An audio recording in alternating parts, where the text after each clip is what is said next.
Have you been asking yourself lately, why can't I remember anything? It really feels like we're all walking around in some kind of mental fog. Well, today, we're going to get to the bottom of it. You know the feeling, right?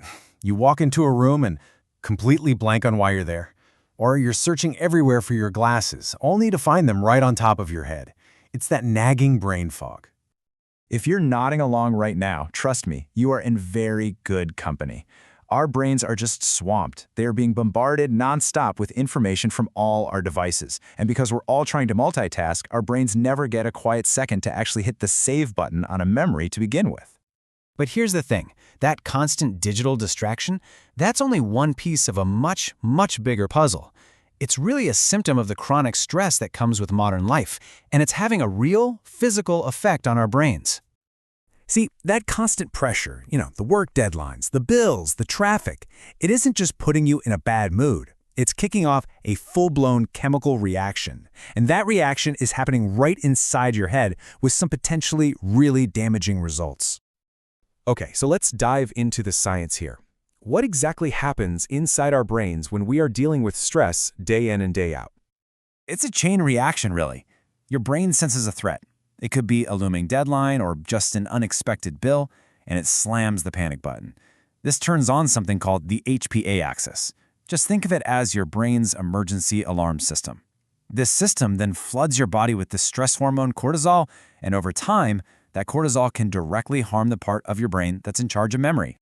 And that specific part of the brain is called the hippocampus. The easiest way to think about it is like the save button for your memories. It's absolutely essential for learning and for turning our short-term experiences into long-term knowledge. And it just so happens to be incredibly sensitive to stress hormones. So how does this damage actually work? Well, imagine your brain is a dense, thriving forest. Chronic stress is like a relentless drought. It can literally cause your memory center, the hippocampus, to shrink. It also makes the pathways between your brain cells weak and brittle. The little branches that connect these cells even start to pull back. So, with a shrinking forest and broken pathways, it's no wonder it gets harder and harder to form and find your memories. And look, this isn't just a cool theory. Researchers analyzed 25 separate studies, and the conclusion was unanimous every single time. Chronic stress causes real, measurable, physical changes to the brain's memory center. It's a fact. All of this brings up a bigger and, frankly, more provocative question.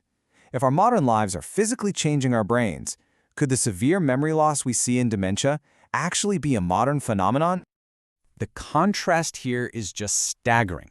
When researchers dug through ancient Greek and Roman medical texts, they found almost zero mention of severe memory loss. Yeah, they'd mentioned some mild forgetfulness and old age, but nothing even close to the dementia crisis we're facing today.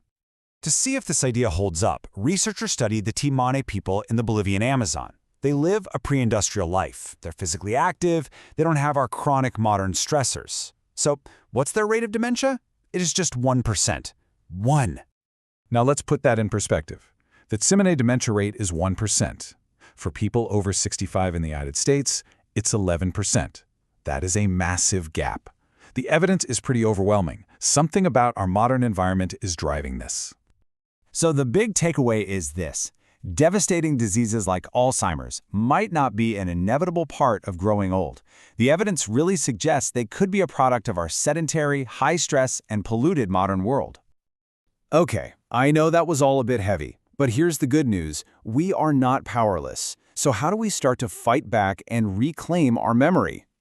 First, let's talk about a super powerful strategy called cognitive offloading. Now, that's just a fancy term for things we already do, like making a grocery list or setting a calendar reminder. It's just using a physical tool to reduce the load on your brain. And it is not a sign of weakness. It's a very smart tactic. And the research completely backs this up.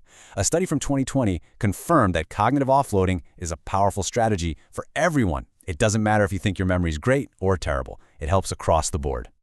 Another huge factor is sleep. Just look at this data from a 3-year study. The key number is in that last column, mean change.